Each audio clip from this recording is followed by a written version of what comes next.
Hey, welcome back to your favorite calculus class. We're taking a look at area of a region now between two curves, so we can extend this application of definite integrals from the area of a region under a curve to the area of a region between two curves. So if you notice this little picture here, if we were to think about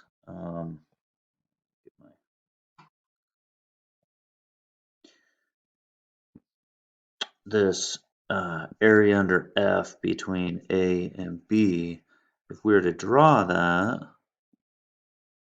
this would be our area under F. Now, if we throw in G now, if we take the area from A to B, right, the area under the curve for G between A and B, that would be this part here in red. So what would the area between them be, right? If you can think, if that area in blue, let's say that area in blue is 7 and the area in red is 2, right? Well, 7 minus 2 would give us 5. It'd give us that area between the two curves that I'll draw here, maybe in green. It'd give us the 5 that's left over, right? This is the area that we want. So we just got to go the area from the top minus the bottom of those curves, right? From A to B. And that'd be the area under the curve, right? That'd be the area in green there. Because we take the blue minus the red and we're left with the green right there. And that's what this is just displaying there. The area of the region between the two curves is the area between the top minus the bottom from left to right. And you'll have the area between the curves. What you're doing here is you're finding the height of each rectangle. Remember, this is a summation. This integral is a summation, right? So it's the summation of all these rectangles is the limit of n of these rectangle goes to infinity. So the top would be our f minus the bottom is our g. That's the height of those, right? F minus the g is the height of each of those rectangles, and you're summing it up from A to B. Right? In other words, we're taking the limit as n goes to infinity, or if you want to think about as delta x goes to 0, the width of each of those rectangles go to 0, the summation of the height differences, right? F minus g, and that gives us the area between the two curves. So let's do some examples with these area between the curves, and these are just some more visuals of that, right? So you go top minus bottom from left to right, from A to B. Top minus bottom give you the area between the curves. And even if you're below the x-axis, where's that little picture here? Right, even if I go below the x-axis, the top minus the bottom is still giving us the height there, right? So f minus g, so it still stays true on the area between the curves. All right, the area of the region bounded by the graphs of, and let me go back to my favorite old blue. I just love my blue. We've got x squared plus 2 pictured there, and then we've got y equals negative x. And you can see that it's even drawn there, your little rectangles. So we're going to go top, which is the f, minus the bottom, which is negative x. So f of x minus g of x. So here's our top. There's the top. Minus the bottom.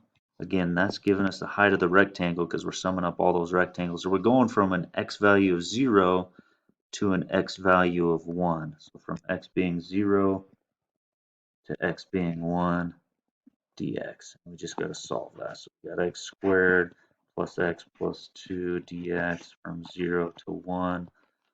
We go ahead and we integrate that. So we got x cubed over 3 plus x squared over 2 plus 2x. That's from x being 0 to x being 1. So we plug the 1 in.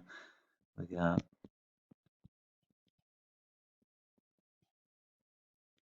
minus, now we throw the 0 in. So we got 0 cubed over 3 plus 0 squared over, of course, all this is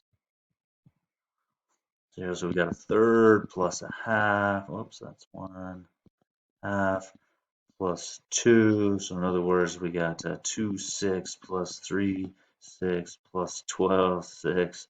We got, what's that, 17, 6? We got 17, 6 for this. All right, let's do some more here.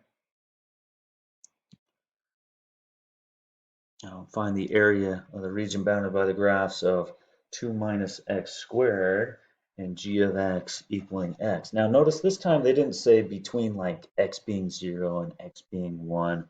It just gives us between those two graphs.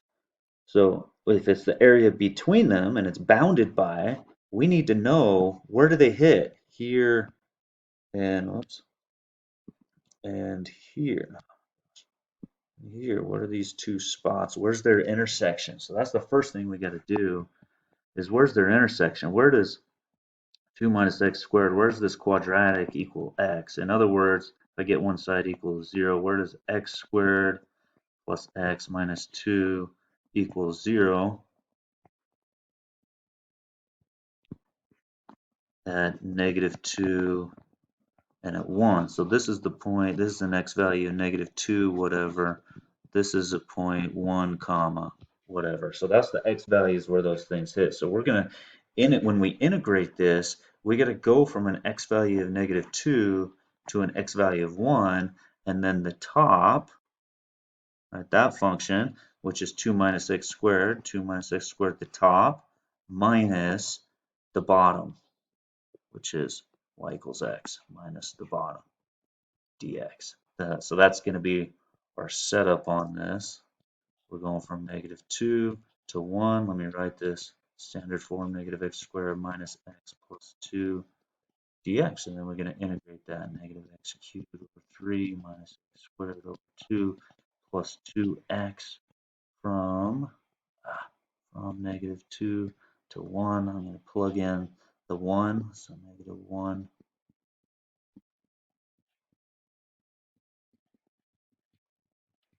Now I'm going to throw in the -2.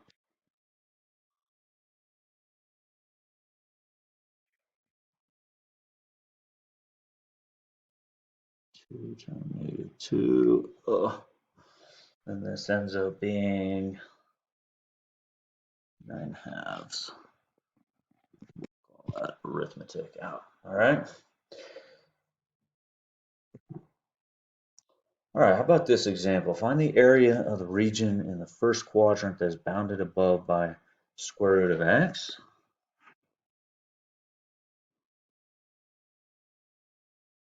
So we've got the square root of x.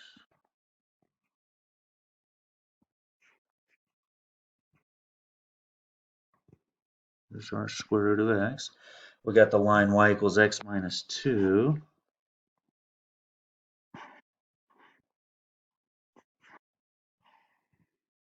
Draw your line, there's your y equals x minus 2. So it's bounded above by y equals x, bounded below by the x-axis. So here's the x-axis as well. It's bounded below by this. Okay, so we've got the square root of x, this part, bounded below by the x-axis, as well as this line y equals x minus 2. Can you kind of see this region? So we're only looking at this region that's I'm trying to darken here, right? Where's this? Where's this region? Okay. So first of all, where do they hit? You know, what spot is this? Because we're going to go from an x value of 0, this left-hand side, x value 0 to an x value of what? And I also need to consider this right here because we're not doing rectangles from the top minus bottom. We're only doing the rectangle between there and there until this x value of 2 right here. Okay, so we're doing this region first, that area. Top would be the square root of x, so the area from an x value of 0 to an x value of 1. Okay, so this one right here.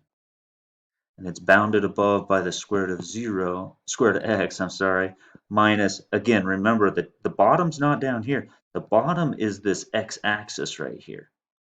So when I go top minus bottom, I've got that line y equals 0, the x-axis, so y equals 0. So there's my bottom function, y equals 0, dx. And then I'm going to add in, let me get this in red here, this area. So from an x value of 2 to where do those hit, I got to make sure I know where those hit. And I'm going to go top minus bottom, so all these rectangles. So I got the square root of x on the top, and on the bottom I got x minus 2, and I get to subtract that entire function. Notice I put that in parentheses because it's a binomial. So I'm going from an x value of 2, oops, that's 2 right there, you guys, I'm sorry, from 0 to 2. I'm going from 2 up to where do these two hit? Where does the square root of x hit x minus 2?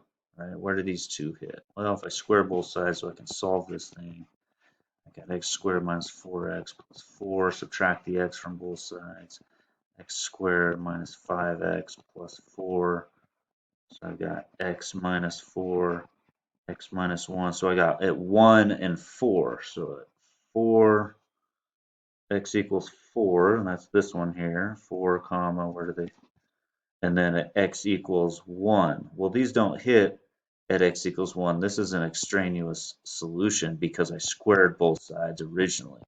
That was the only way that I could solve that. Okay, so I had to make sure I found their intersection. They do intersect at x equals 4. Right?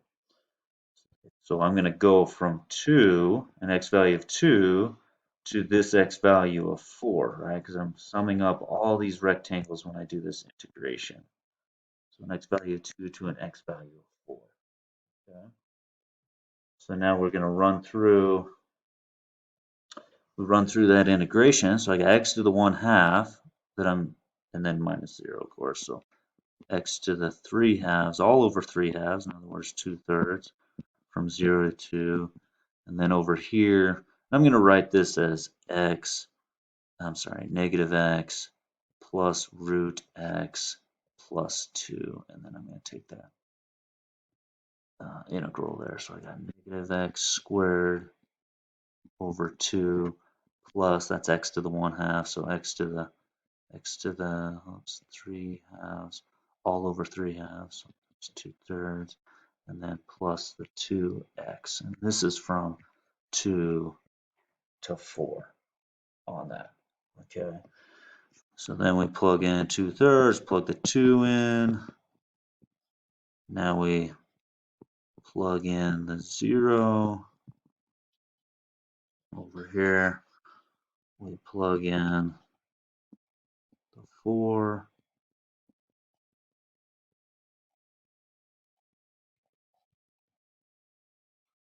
Minus, and then we plug in, I'm going to go down here somewhere in our room, the 0.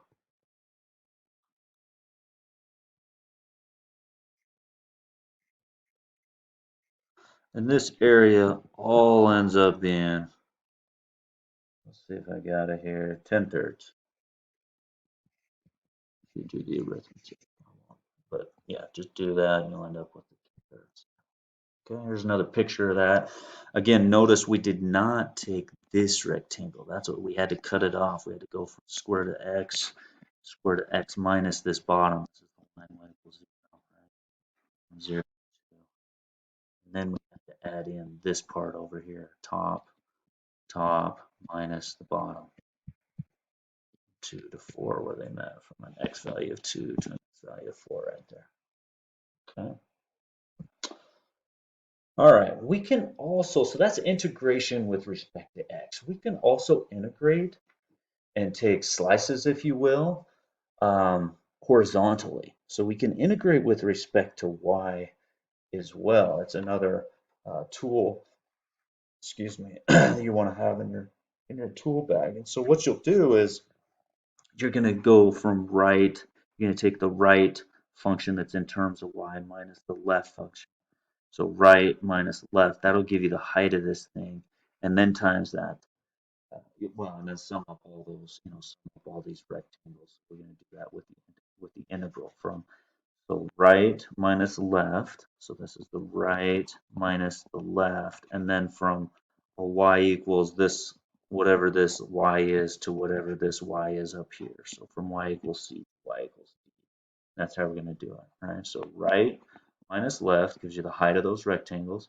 And then we're going to sum them all up from the y being c down here to the y being d up there. Okay.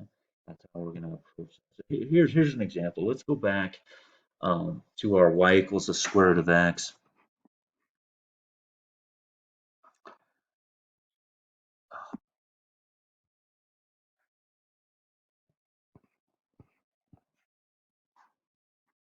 We've got y equals the square root of x. All right, so this is y equals the square root of x. We've got the line y equals x minus 2.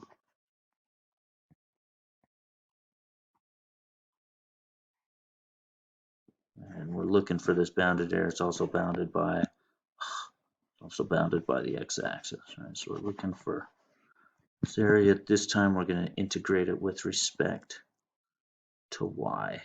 With respect to y. Okay, so this is y equals the square root of x right here.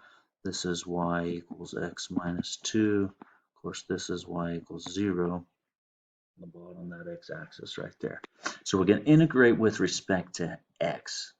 So we're going to take these rectangles, we're going to slice them horizontally now.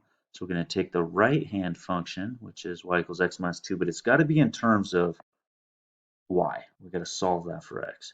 So right minus left, and then from this y value, so y being 0 up to, and if you remember, this was the 0.42, up to that y value. Okay. So the first thing you want to do is you want to solve for x. So y equals x minus 2. So if we solve for x, add 2, we've got x equals y plus 2. In other words, this function is now in terms of y, right? X equals y plus 2. This one here, if we're to solve that one, if I square both sides, now x equals the y squared. Okay, so when I integrate this and I take right minus left, and it's in terms of y, from low to the high, this will be the right, so y plus 2, minus the left-hand side, right, it's this function, which is y squared, dy, from a low value, so the y equaling 0 down here, to a y being, what's the y up here? Y is the 2, from 0 to 2. And you can see in this case, the arithmetic actually ends up being easier, in my opinion. Y being 0 to y being 2. So this becomes negative y cubed over 3 plus y squared over 2 plus 2y. From y being 0 to y being 2, you plug it in.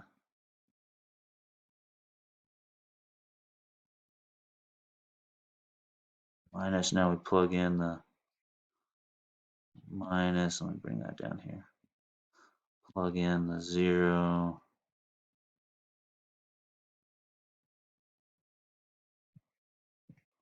So we got negative 8 thirds plus 4 halves, so 2 plus 4. So we got negative 8 thirds plus 6, which is 18 thirds, which means our area, sure enough, 10 thirds. Whichever way you want to do it. Now you can do it with respect to x, like this one. Now you've also got an example where you can work this one with respect to y. Let's do another one integrating with respect to y. And this is just a visual showing. All right, find the area of the region closed by the curves by integrating with respect to y. So you got x, and I do have a picture of this here. Here's our picture of that. You got x minus y squared equals 0, and x plus 2y squared equals 3. Okay, so what we're going to do is we're going to slice this way from the right minus the left. So this function, we got to solve that. in terms of x. So that's x plus 2y squared equals 3 is the curve. Solve it for x, so we got x equals negative 2y squared plus 3. So the right hand part of this is negative 2y squared plus 3. And then we're going to subtract the left-hand side of this curve. So that's this part, right? So that we can get the length of these rectangles, right minus left, right? So here's x plus 2y squared, or I'm sorry, x minus y squared equals 0, right? So we got to solve this one for x. Add y squared to both sides, so we're going to subtract y squared, and this is dy. Now we need to know, where do these things hit? This is from this y value, whatever that y value is, to whatever this y value is, right? I need to know where those things hit. Well, if x equals negative 2y squared plus 3 and x equals y squared, if I set x equaling to x, in other words, I find their intersection, where does this y squared equal negative 2y squared plus 3? Add 2y squared, I got 3y squared equals 3. Divide by 3, I got y squared equals 1. I square root both sides, so I got plus and minus 1. So it looks like this is a 1, that's a negative 1. So we're going from a y being negative 1, summing all these rectangles up until y equaling 1. So I got negative 2y squared plus 3 minus y squared dy from negative 1 to 1. Let me combine these before I integrate. So negative 3y squared plus 3 from negative 1 to 1 dy. So negative 3y to the third over 3 plus 3y from negative 1 to 1. So I got negative, I got 1 cubed, no, that negative 3 times 1 minus, now I'm going to throw in the negative 1 plus 3 times negative 1. So we got negative 1 plus 3 minus, that's a negative positive 1 minus 3. So I got 2 minus negative 2 in that room, which is 4 on that. Okay, so our area, this area looks like it is 4. Thanks for watching. Hope that helps. See you guys soon.